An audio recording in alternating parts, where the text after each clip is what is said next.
আমাদের চ্যানেলটিকে like, comment, share এবং সাবস্ক্রাইব করবেন।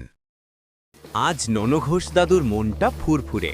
কারণটা আর কিছুই নয়, আজ তার ছোটবেলার এক বন্ধুর নাতির বিয়ে। বিয়েবাড়িটা হচ্ছে মালদায়, আর দাদু সকাল থেকেই এই উৎসবের জন্য তৈরি। ভোর হতে না হতেই দাদুর ঘুম ভেঙে গেছে। আলমারি থেকে বের করেছেন তার পছন্দের হালকা নীল রঙের পাজামা পাঞ্জাবি। আয়নার সামনে দাঁড়িয়ে কয়েকবার পাঞ্জাবির ভাঁজ ঠিক করলেন। মালদার রসগোল্লা আর কাঁচা আমের চাটনি, সে তো সহজে ছাড়ার নয়। মনে মনে হাসলেন দাদু। বিয়ের উপহারটা অনেক সাবধানে ভাঁজ করা কাগজে মুড়ে ব্যাগের মধ্যে রাখলেন। বাড়ির সবাই মিলে দাদুকে হাসি মুখে বিদায় জানালো। মালদার ট্রেনটা যখন প্ল্যাটফর্মে ঢুকল, দাদু তখন তার প্রিয় বইটা ব্যাগে ঢুকিয়ে নিলেন। ট্রেনে বসে জানলার বাইরে দেখতে দেখতে দাদু পুরনো দিনের কথা ভাবছিলেন।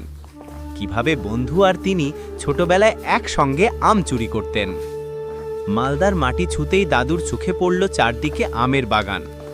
বিয়ের সানাইয়ের মিষ্টি সুর কানে আসতেই দাদুর মুখে একটা উজ্জ্বল হাসি ফুটে উঠল।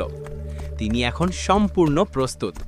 বিয়েবাড়ির হৈহুল্লোড় আর নতুন প্রজন্মের আনন্দ দেখতে তিনি অধীর আগ্রহে অপেক্ষা করছেন।